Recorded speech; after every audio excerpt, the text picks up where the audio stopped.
Shri Gurubhyo Namaha.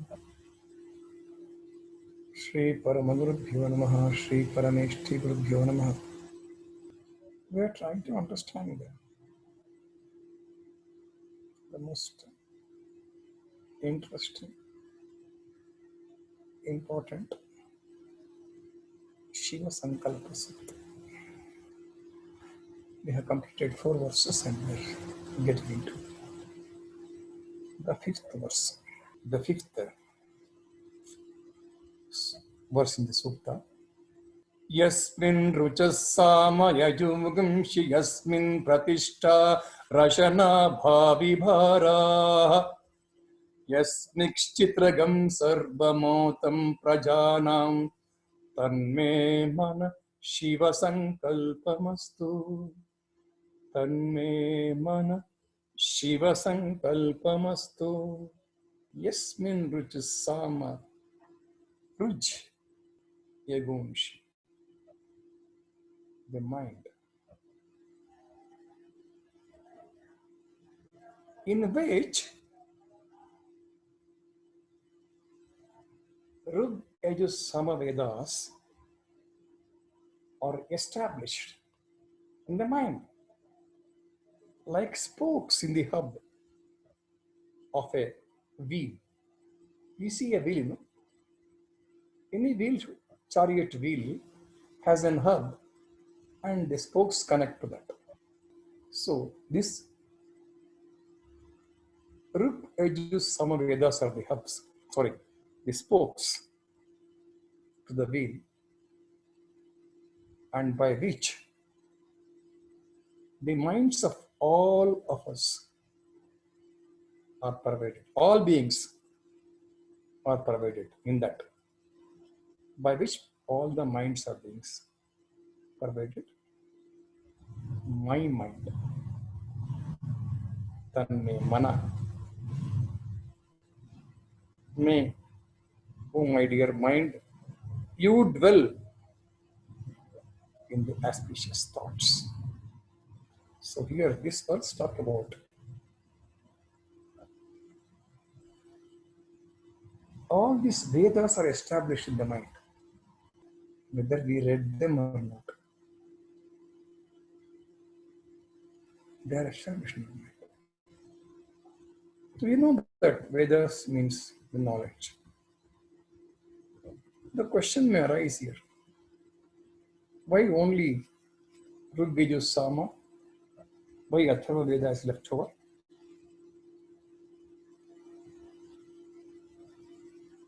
Because originally there were only 3 Vedas. The Atharva was added later. At the same time, there is a Rishi for Atharva Veda, whereas Rig Veda, Yajus, Sama is not known, but they were heard. There are 2 opinions on this. When we say Shruti, I told you Shruti is Veda Upanishads. There is a school of thought that they don't accept Atharva Veda as Shruti. Shruti is what is heard, not that what is written or spoken. Heard, that is Shruti. So, Rig, Yajus, Sama are heard, and that knowledge, what was heard knowledge, was revealed not by writing that, but transmitted through Guru Shishya tradition. That's how the 3 Vedas were understood.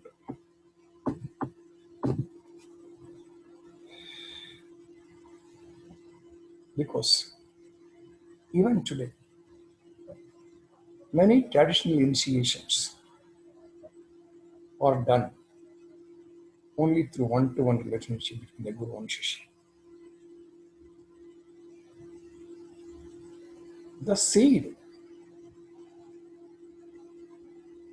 of Guru Shakti is planted very firmly in a deserving disciple, and instructions are given on required sadhana. Of course, we hear so many, when we go to internet, we find Shaktipat is a word used like anything.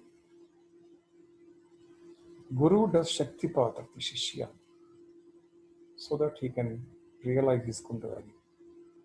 That's not that. Shaktipat is the Guru's presence, or the mantra given by Guru. If properly practiced,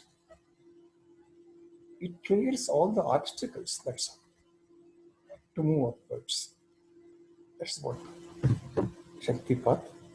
And it is very much misused in different names. I don't want to highlight on that. No need. Even by Guru with all concentration, connecting to himself and his mind into Guru Mandala, looking at the eyes of the disciple can do a lot of purification. Yes, there are. And it can be experienced. It's not that it is only in theory. See,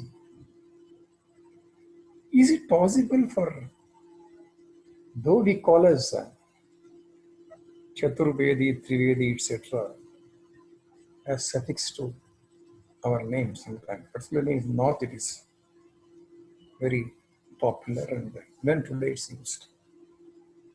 He is born in that family. Maybe some great grandfather would have been read the three Vedas. And even his grandson, who doesn't know Agnimele Puravita Masabha Sloka, he also puts his suffix Trivedi or Chaturvedi. We can't help it. No, we can't help it. And I have no objection for it because nothing will lose out of that. The truth is, a seeker of self who is trying to realize that Atman or a Brahman, it is not possible to recite all and understand them. Reciting is okay, you can read it. Yeah, somebody can sit, can read all three Vedas, no problem. Somebody can read. Not that reading, understanding them. Even with that, even if possible, to read everything in all three Vedas in lifetime and also understand them. But assume, it's only assumption. Even if someone does it, of course, most of us are good in reciting Veda mantras wonderfully, no doubt in it. But that some 10% may be knowing its literal meaning, and hardly anybody knows the correct meaning of it, inner meaning of it. Whether it is Veda or Upanishad. Even Upanishads, had it not been Shankara, it would have been another set of Sanskrit treasure, and nobody wants to know its meaning. It would have happened. Anyway, at least we have certain Upanishads, important Upanishads, we have Vashya. Otherwise, no. But even if somebody can understand its literal meaning, one cannot achieve anything in terms of inner experience. That means the inner experience of self, or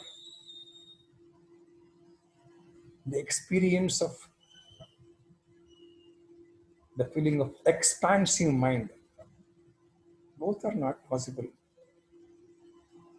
Just merely reading the ancient text and also understand them. For that, Rug Yajus Sama, this is very clearly mentioned, he properly understood. Otherwise, we will not understand. Yasmin Rucha Sama Yajungshi, Yasmin Pratishtha Rashana Bhavi Bharaha, Pratishtha, Yes Nishchitagam Sarva Motam Prajanam Tanme Manashya. It's very, very Pratishtha should be seriously considered, because the real significance of these three Vedas, maybe I'm telling something which is maybe difficult to accept or digest, but that is not that is what it means. I can't help it. The significance of all these Vedas actually has to be realized within difficult. What this man, there is a voluminous Rigveda, Yajurveda, Samveda, and he is telling that it had to be realized within. Yes. These three Vedas are mentioned in Shiva Sankalpa Sukta with a different context, in a different context. Rig Veda is transmission of knowledge. Rig Veda is the transmission of knowledge. How? Through Mantra Shakti. That is Rig Veda. If somebody can ask me, what is this you're talking about here? Rig Veda is 10 mandalas, so much of knowledge. You are telling that Rig Veda is the transmission of knowledge through Mantra Shakti. Yes. What Rig Veda is referred in Shiva Sankalpa Sukta is this Rig Veda. He is referring Rig Veda here for this purpose. The transmission of knowledge, Jnana, through Mantra Shakti. Then what's Yajurveda? That also.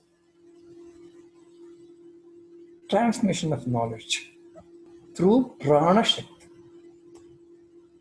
So Rig Veda is transmission of knowledge through Mantra Shakti, whereas Yajurveda is the transmission of knowledge through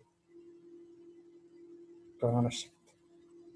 Unfortunate that who asked me yesterday about Prana, maybe she is not in the online session today, because it would have been more important for her about the Prana Shakti. Where is this Prana Shakti? The knowledge, transmission of knowledge through Prana Shakti. That is activating the path of Sushumna. The Prana Shakti is there, activating the Sushumna. That's why I said, without much practice, simply do not worry about Ida, Pingala, Sushumna and all that. Sit calmly, keep your mind, body, everything calm. Breathe in and breathe out. So there is activation, the path of Sushumna. The problem with us is we are thinking Sushumna as a physical pipe. Problem is that it's not there. It's the path of the flow of prana. So that is Yajurveda.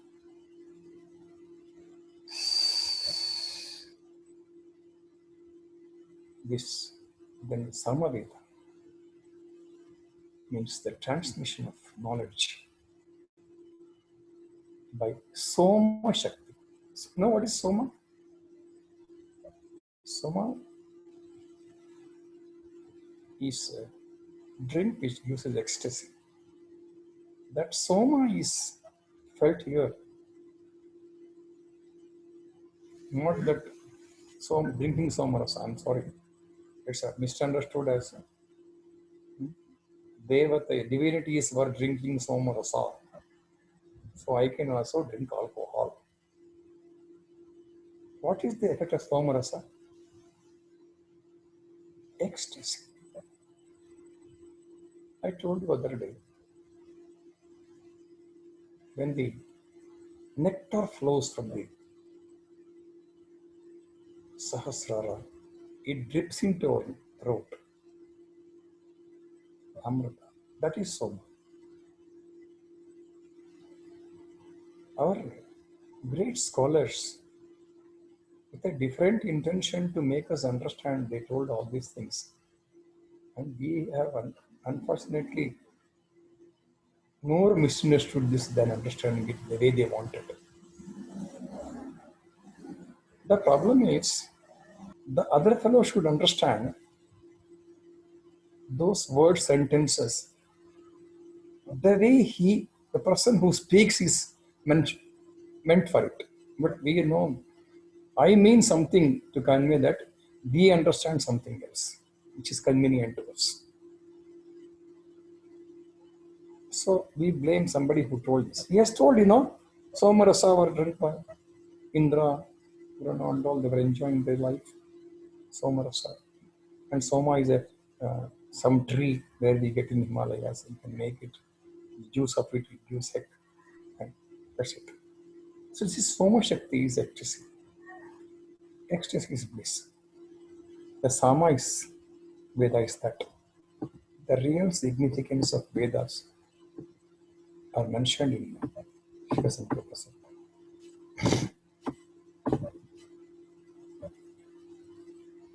When it happens, Shakti, the energy,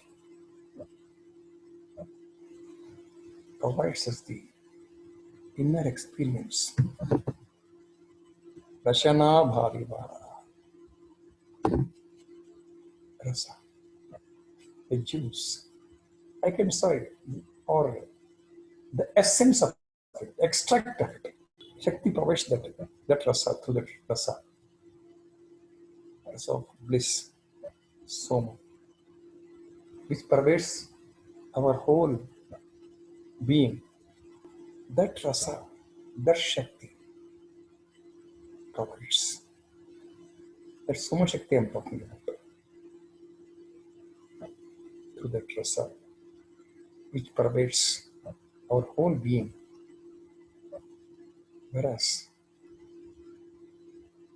the intellectual knowledge of the Shastras, which are dry,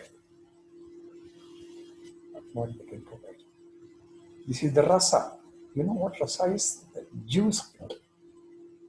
That juice provides you that. Shakti provides us the inner experience of that juice. Whereas the intellectual knowledge of the scriptures are dry. That doesn't mean that we should not read scriptures. Those scriptures should drive us to get the juice of that rasa, rashana. Not that you remain there in the knowledge of scriptures. In other words, one should move from the head to the heart, where the truth is realized. We know that we have spoken about earlier one Agni Yagna. In the last verse, we are talking Sapta Hota Yagna. We are more interested in that. These yagnas embrace all the three forms of knowledge. Whatever Rig, Yajus, Sama. All three forms of knowledge and the respective realization, transmission related to them. As we continue the agnos, blending these three, Mantra Shakti, Prana Shakti, and Soma Shakti. Need not be, I tell you one thing, what I'm telling is, whatever the process you do, these are used. Mantra Shakti, Prana Shakti, and Soma Shakti. Without that, nothing. When we can manage these three Shaktis,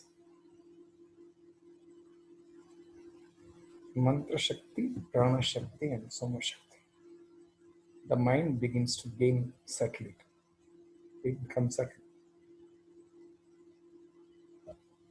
Once it becomes subtle, it becomes expansive. So, what I'm trying to convey is,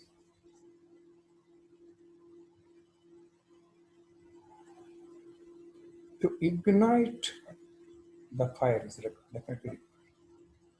Without igniting fire, you cannot offer any pursuit. That's the minimum breathing practice to ignite that. Once that is done, then you find many ways to manifest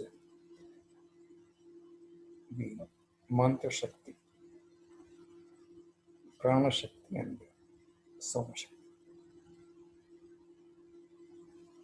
You know that I was talking about the spokes. The hub is the center from which all emerges. And to that hub into which all the spokes are also anchored. The spokes,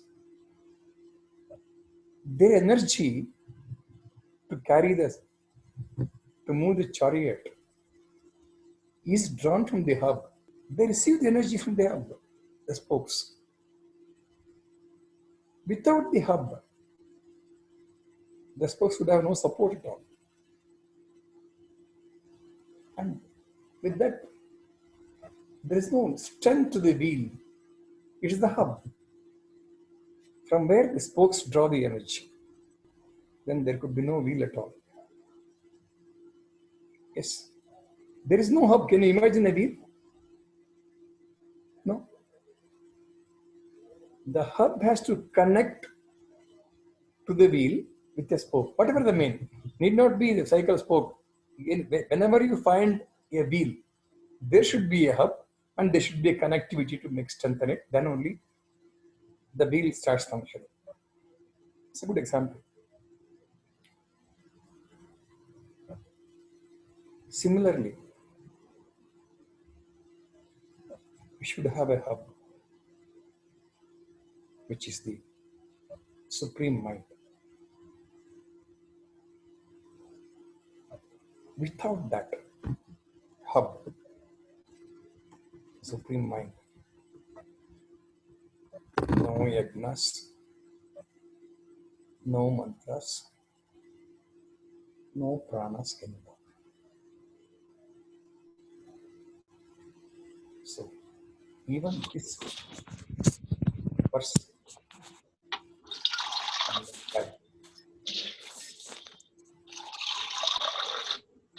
reiterates, reasserts,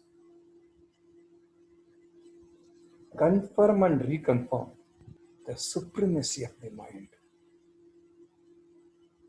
Even over the Vedas, maybe not palatable to many of us. Doesn't mind. You can't help it. This verse 5 is clearly telling that. If you really understand. We don't want to understand. The best way is, which is not palatable to us, or which is not agreeable to us, which comes in the way of our vested interest, we don't want to understand. The best thing is that. Easiest way to escape in the truth. So, this verse 5,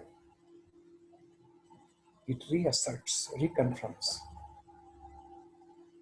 the supremacy of the mind over the Vedas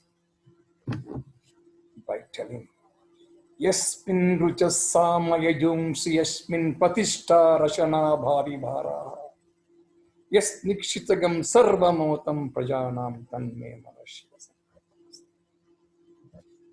Telling this, it is established the supremacy of the mind, even over the Vedas. When we say Vedas and all the literature, a mind that realizes such supremacy. No. How many of us know or try to understand the supremacy of our mind? No. Because we confine it to the sense organs. So, once the mind realizes its supremacy, it can pervade anywhere, everywhere. No, I tell you one thing. Leave alone all the practices. Even just we train our mind, or Karana, in such a manner that, look, my dear, you are supreme. Training is a training. Even that helps a lot. Anytime we did it in our lifetime, telling our mind that you are supreme than anything else in the Brahmanda. No. If you can do, even now after learning this from Shiva Sankalpa Sukta, it's a good beginning. Forget about other practices that follows. But did we at least give us a message to that mind that, my dear, you are supreme. My dear, you are so expansive than space. That's a good prayer. It's a good mantra, I should say, if you can do it. It can bring in a lot of changes. For that, an example is given. Assume somebody, a wanderer, lost his way in the forest. He is really worried. In such a stage, does it require for a lion, which is the king of jungle, to draw his attention? No. Very presence, it draws attention. Yes, sir. He is so distracted.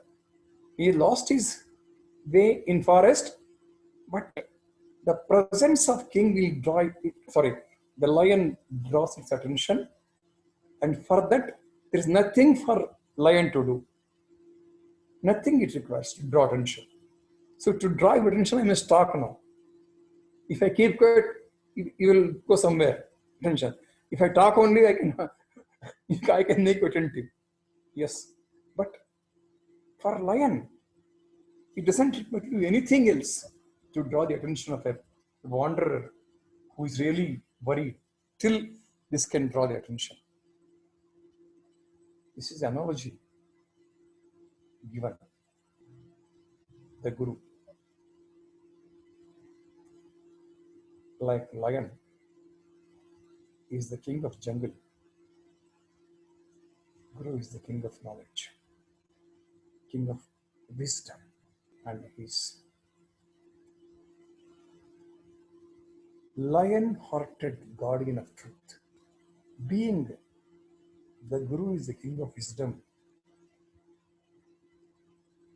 and guardian of truth, there's nothing he should do. He or she need not do anything